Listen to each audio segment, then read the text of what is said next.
Welcome to Sneha TV. మనం already మాట్లాడుకున్నాం సంగీత దర్శకులు కీరవాణి సంబంధించినటువంటి ఏదైతే ఇష్యూ ఉందో ఆ ఇష్యూ సంబంధించి. ఇంకా దాని గురించి డీటెయిల్గా మాట్లాడాలి అనేటువంటి టాపిక్ వచ్చినప్పుడు విజ్ఞాన్ గారితో సంప్రదించడం జరిగింది. వారు చాలా ఇంపార్టెంట్ విషయాల్ని మాట్లాడారు. ఆ విషయాలు ఏంటనేది వారి మాటల్లో విందాం. నమస్తే అండి. నమస్తే అండి. ఇప్పుడు అది మనం అనుకున్నాం ఆల్రెడీ, మనం కీరవాణి సంగీతం చేయడం ఏ విధంగా తప్పవుద్ది అనేది అనుకున్నాం. దానికి చాలామంది రకరకాల కామెంట్స్ చేస్తున్నారు. సో ఈ క్రమంలో మీరు ఇంకా డీటెయిల్గా మాట్లాడాల్సిన అవసరం ఉందని చెప్పారు కదా, ఏంటంటే విషయం చెప్పండి. అంటే డీటెయిల్గా అంటే ఇప్పుడు కేసీఆర్ బయోపిక్ ఒకటి వచ్చింది, ఆయనదే, ఆయన గురించి ఉద్యమ సింహం అంట ఆయన. ఒక ఆర్టిస్ట్ని పెట్టి ఏదో చేస్తే సేమ్ ఆయనకి ఇక్కడ రాఖీ కట్టుకుని ఎలా అయితే ఆ కట్అవుట్ ఎట్లా ఉంటుందో సేమ్ అలాగే. ఆ సినిమాకి సరే producer Kalvakuntla so and so Rao, it's okay. విషయానికి వస్తే దానికి దర్శకత్వము అల్లూరి కృష్ణరాజు, నెక్స్ట్ దాని మ్యూజిక్ డైరెక్టర్ దిలీప్ బండారి, అక్కడ నుంచే ఎడిటర్ మన నందమూరి హరి, ఎక్కడి నుంచో మనం చెప్పాల్సిన అవసరం. సో నీ బయోపిక్ తీయాలన్నా కూడా దాన్ని జనాలకి రసవత్తరంగా ఉండాలి, రీచ్ అవ్వాలి అన్నా కూడా నీకు ఆంధ్ర టెక్నీషియన్సే కావాలి. మరి తెలంగాణ టెక్నీషియన్స్ని ఎందుకు పెట్టుకోలేదు? దానికి తెలంగాణ మ్యూజిక్ డైరెక్టర్ని పెట్టుకోవచ్చు. మన మొగలై ఉన్నాడు, ఆయన కూడా పెట్టుకోవచ్చు మ్యూజిక్ డైరెక్టర్గా నీకు అంతగా కావాలంటే. మన కోమలి ఉంది, పాటలు పాడే కోమలి, ఆమెతో పాడించుకోవచ్చు, ఎవడొద్దన్నాడు. సో ఇట్లా ఉంది అది పరిస్థితి. నెక్స్ట్ ఇంకా కొంచెం లోతుగా చెప్పాలంటే యాదగిరి గుట్టని డిజైన్ చేయడానికి ఆనంద్ సాయి దగ్గరికి వెళ్ళాడు. ఎక్కడి నుంచి వచ్చాడు ఆనంద్ సాయి రెడ్డి? వరంగల్, ఆదిలాబాద్, మంచిర్యాల? మామూలుగా అడుగుతున్నా, ఆంధ్రావిడే. అండ్ ఇంకా తమిళ మూలాలు గల అతను. నెక్స్ట్ నువ్వు చేనేతకి బ్రాండ్ అంబాసిడర్గా సమంతను ఎంచుకున్నావు, రైట్? మరి తెలంగాణ అసలు సంబంధమే లేదు. నువ్వు ఇంకెవరైనా తెలంగాణ ఆర్టిస్ట్ని పెట్టుకోవచ్చుగా. యాంకర్ ఉదయభాను పెట్టుకో, లేకపోతే నీ కూతురునే పెట్టు బతుకమ్మకి బ్రాండ్ అంబాసిడర్, ఎవరన్నా పెట్టుకో, నేను ఎవడొద్దు అన్నాడు. నువ్వే ఉండు అంటే ఉద్దేశం అంటే ఎక్కువగా రీచ్ అవ్వడం కోసమేగా. ఎగ్జాక్ట్లీ, రీచ్ అవ్వడం కోసం, హిట్ అవ్వడానికే కదా. మరి ఎందుకు కీరవాణి నీకు సంగీతం చేయకూడదు? అండ్ అలాగే ఇక్కడ హైదరాబాద్లో మన తెలంగాణలో క్రీడల్లో మంచి మంచి పొజిషన్లో ఉన్న గోపిచంద్ ఎక్కడి నుంచి వచ్చాడు, చాముండేశ్వర్ ఎక్కడి నుంచి వచ్చింది, జైబోల తెలంగాణ సినిమా అసలు తెల్లారితే తెలంగాణ వస్తుంది అనే టైంలో బాగా ఊపున్న గద్దర్ పాట, పొడుస్తున్న పొద్దు మీరేదో సాంగ్ పెద్ద హిట్ అది. ఆ సినిమాలో స్మృతి ఇరానీ ఎక్కడిది అసలు? జగపతి బాబు ఎక్కడోడండి, అవునా? ఆ సినిమా అట్లా చూసుకుంటే ఇంకా బోల్డన్ని మన చిన్నజీఆర్ స్వామి ఆయన ఎక్కడోడు. ఇవన్నీ తవ్వుతా ఉంటే ఇప్పుడు అంటే ఇంకా బోల్డ్ వెళ్తాయి, వందలు వెళ్తాయి, లక్షలు వందలు బోల్డ్ అన్ని వెళ్తానే ఉంటాయి.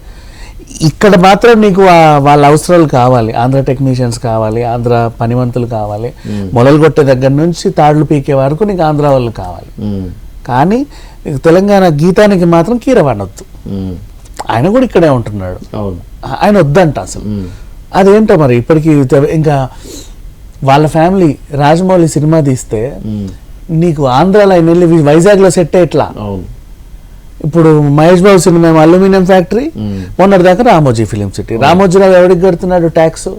జగన్కి కడుతున్నాడా? దేనికి మరి?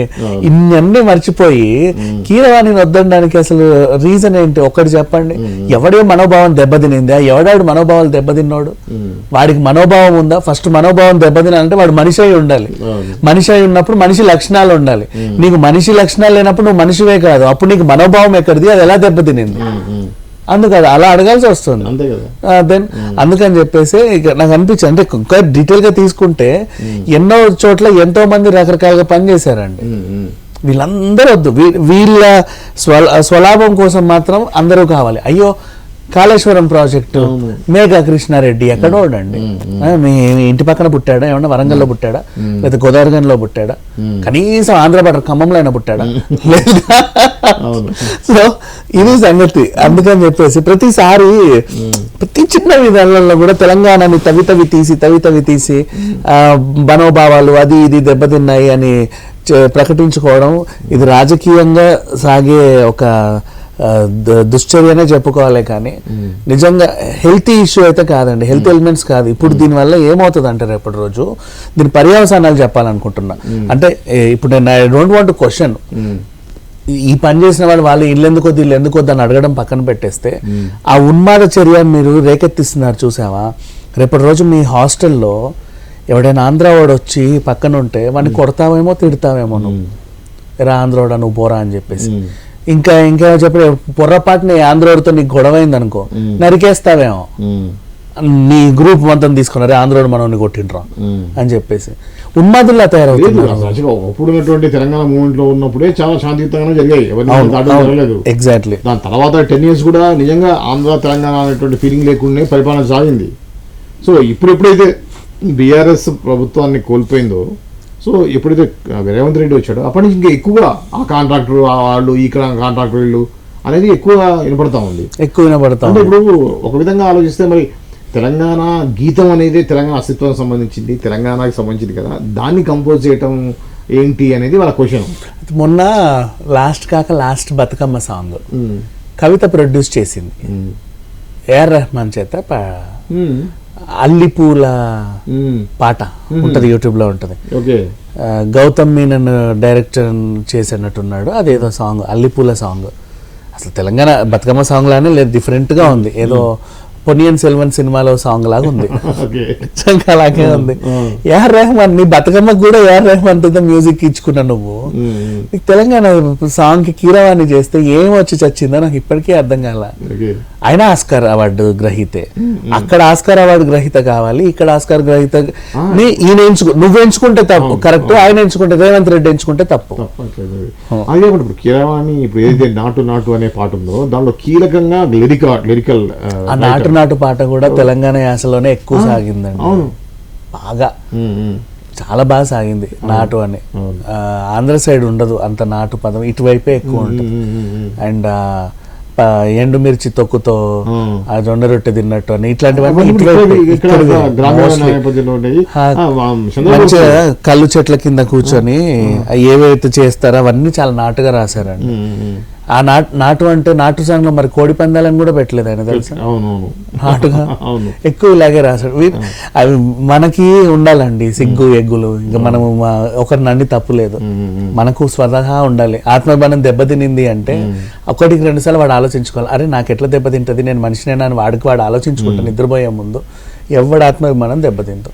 ఇప్పుడైతే కీరవాణి గారే చేస్తున్నారు ఈ పాటని, కీరవాణి గారే చేస్తారు, ఆ సాంగ్ అందరూ వింటారు. అండ్ మళ్ళీ వీళ్ళ డిమాండ్లు ఏంటంటే ఒకవేళ నీ అంతా నువ్వు తప్పుకో, రేవంత్ రెడ్డి అడిగాడు కరెక్టే, ఆయనకి లేదు, నీకన్నా బుద్ధి ఉండాలి కదా కీరవాణి, మా అపమానం దెబ్బతింటది, నువ్వు తప్పుకోలేదా ఫ్యూచర్ లో నీ సినిమాలన్నీ మేము ఇక్కడ బాయ్కాట్ చేస్తామంట.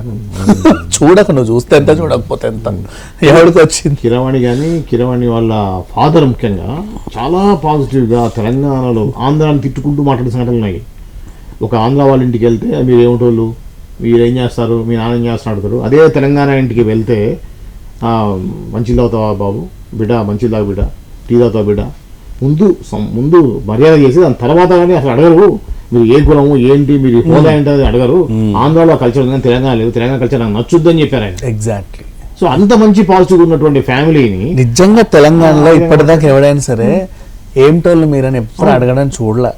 అటువైపు ఉంటది మనోడైనా కాదని. అంతేందుకు ఇప్పుడు రాజకీయాలే ప్రత్యక్ష సాక్ష్యం. కాపులు నెత్తుకుంటూ ఆయన వెళ్ళాడు, కమ్మ రాజకీయాలని, ఆ రాజకీయాలని, రెడ్లని గిడ్లని, ఇక్కడ ఎవరికి ఏమి సంబంధమే లేదు, చాలా నీట్గా వెళ్ళిపోతా ఉంటాయి. ఆ నియోజకవర్గం ఎవరికి రిజర్వ్ అయింది, ఎస్సీకా బీసీకా అని అడుగుతారు, ఎస్సీకి రిజర్వ్ అయిందంట, అవునా ఎవరు నిలబడుతున్నారు పలానా, ఓహో అంతేనా, అంతే, అంతకు మించి ఇంకా ఎక్స్ట్రాలే ఉండవండి. దట్స్ ఆల్రెడీ రిజర్వేషన్ చేసేసారు కాబట్టి. అలాంటి మనుషుల మైండ్ లో అనవసరంగా పొల్యూట్ చేస్తున్నారు, అట్లాంటి మైండ్లను పొల్యూట్ చేస్తున్నారు. అండ్ 10 ఏళ్ళు దళితుడిని ముఖ్యమంత్రిని చేస్తానని చెప్పినప్పుడు మాత్రం మాట నిలబెట్టుకొని మనిషి రెచ్చగొట్టడానికి మాత్రం భలే రెచ్చగొడతారే. మోడీ నిలబెట్టుకున్నాడు ఒక దళితుడిని రాష్ట్రపతిని చేసి, రైట్, అది అసలు ఆయన మాట ఇవ్వకుండా నిలబెట్టుకున్నాడు. ఇలా మాట ఇచ్చి కూడా మాట తప్పాడు. కానీ ఇప్పుడు ఏదైతే కీరవాణి మీద నెగిటివ్ కామెంట్స్, కీరవాణిని తీసుకోవడం విషయంలో వ్యతిరేకిస్తున్నారో, దీని వెనకాల బ్యాక్గ్రౌండ్ బీఆర్ఎస్ అని మీరు గట్టిగా నమ్ముతారా? అవుట్ అండ్ అవుట్ బీఆర్ఎస్ నేను నమ్మడం ఏంటి బీఆర్ఎస్ ఖచ్చితంగా చెప్తున్నా బీఆర్ఎస్ అంతే స్టాంప్ వేసి మరీ చెప్తా. ఓకే. నిన్న నాకు మర్చిపోయే సందర్భం వచ్చింది కాబట్టి చెప్తున్నా. ఎవరో ఫోన్ చేశారు అనమాట, నేను సైబర్ క్రైమ్ నుంచి కాల్ చేస్తున్నాను, మీరు అదేదో ఛానల్లో మంది కాదు వేరే ఛానల్ అదేదో ఛానల్లో అదేంటిది కేటీఆర్ రకుల్ ప్రీత్ సింగ్ అనేదో చెప్పారంట, నీ దగ్గర ఆధారం ఏముంది అని అడిగాడు. నేను అంటగట్టలేదండి అక్రమ సంబంధాన్ని, అలా న్యూస్ వచ్చిందని నేను చెప్పా పలానా ఛానల్లో. సోర్సెస్ ఉన్నాయి కాబట్టి అన్ని ప్రధాన పత్రికలు రాసాయి కాబట్టి అది చూసి నేను చెప్పాను, కానీ నేను క్రియేట్ చేయలేదు. ఐఎమ్ నాట్ ద క్రియేటర్ అని చెప్పి, లేదు మీరు ఒకసారి వచ్చి కనబడాలి అది ఇది అన్నాడు. ఎవడు పడితే వాడు వచ్చి కంప్లైంట్ ఇస్తే నువ్వు ఎవరిని పడితే వాడిని పిలవడానికి లేదు. If you have something notice ఇవ్వండి, నేను లీగల్గా ప్రొసీడ్ అవుతాను గట్టిగా చెప్పాను. నిన్నే జరిగింది ఇది. ఈ విషయం పక్కన పెడితే ఇప్పుడు అది ఎందుకు చెప్పాను అంటే, ఇప్పుడు నేను స్టేట్మెంటే పాస్ చేస్తున్నా ఓపెన్ గా, ఖచ్చితంగా కీరవాణి అంశంలో రెచ్చగొట్టే తన ఈ దీంట్లో బీఆర్ఎస్ఏ ఉంది. ఇది నేను ఖచ్చితంగా చెప్తాను. దీనికి నాకు నోటీస్ ఇస్తే ఇచ్చుకోమని. అంతేనా? ఓకే. అంటే ఎట్లా అంటే వాళ్ళు ఇచ్చేటువంటి స్టేట్మెంట్ బట్టి చెప్తున్నారా, లేకపోతే నిజానికి వాళ్ళ వెనకాల బీఆర్ఎస్ అవుట్ అండ్ అవుట్ ఉండండి. తెలంగాణ ప్రజలు ఎప్పుడు అట్లా చేయరండి. వాళ్ళకి కావాల్సింది తెలంగాణ తెచ్చుకున్నారు, దే ఆర్ సాటిస్ఫైడ్. అంత వచ్చిన తర్వాత ప్రతి దాంట్లో తెలంగాణ వాడే ఉండాలి, ప్రతిదీ తెలంగాణ చేయాలి. మరి అట్లాంటప్పుడు సమంతను కూడా అపోజ్ చేయాలి. అప్పుడు అపోజ్ చేయలేదే, అవును చేయాల. అప్పుడు వీళ్ళ ప్రభుత్వం అధికారంలో ఉంది కాబట్టి అపోజ్ చేయాల, రైట్? మరి అట్లాంటప్పుడు ఆనంద్ సాయిని కూడా అపోజ్ చేయాలి. అపోజ్ ఎందుకు చేయాల? అప్పుడు వీళ్ళ ప్రభుత్వం అధికారంలో ఉంది కాబట్టి అపోజ్ చేయాల, అవునా? గోపీచంద్ని అపోజ్ చేయాలి, అందరిని అపోజ్ చేయాలండి. సానియా మిర్జాని కూడా అపోజ్ చేయాలి, అవునా? చెప్తున్నా అంటే పాకిస్తాన్ నుండి చేసుకుంది కదా అని, అట్లా ఆ రకంగా అయినా సరే వీళ్ళు అపోజ్ చెయ్యాలి అనుకుంటే, మనోభావం దెబ్బతింటది అనుకుంటే ఎన్ని రకాలుగా అపోజ్ చేయాలి. వీళ్ళు ప్రతిపక్షంలో ఉన్నప్పుడే ఈ అపోజ్ అనే పదం తెలంగాణ వాడు వచ్చి సంగీతం చేయాలి, ఆంధ్రోడు చేయొద్దు అనే పదం వచ్చిందంటే దీనికి కారకులు ఎవరు? వీళ్ళే, అంతే. ఇప్పుడు అదే కేసీఆర్ ప్రభుత్వం ఉంటే కీరవాణితో చేయించుకునే వాళ్ళు, సంగీతం అడిగేవాడే ఉన్నాడు, హ్యాపీగా చేసుకునేవాళ్ళు.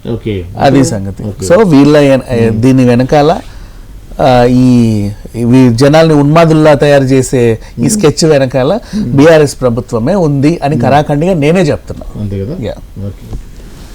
ఇది అండి ఏదైతే కీరవాణి సంగీతం చేస్తున్నటువంటి తెలంగాణ రాష్ట్ర గీతం సంబంధించినటువంటి ఇష్యూ.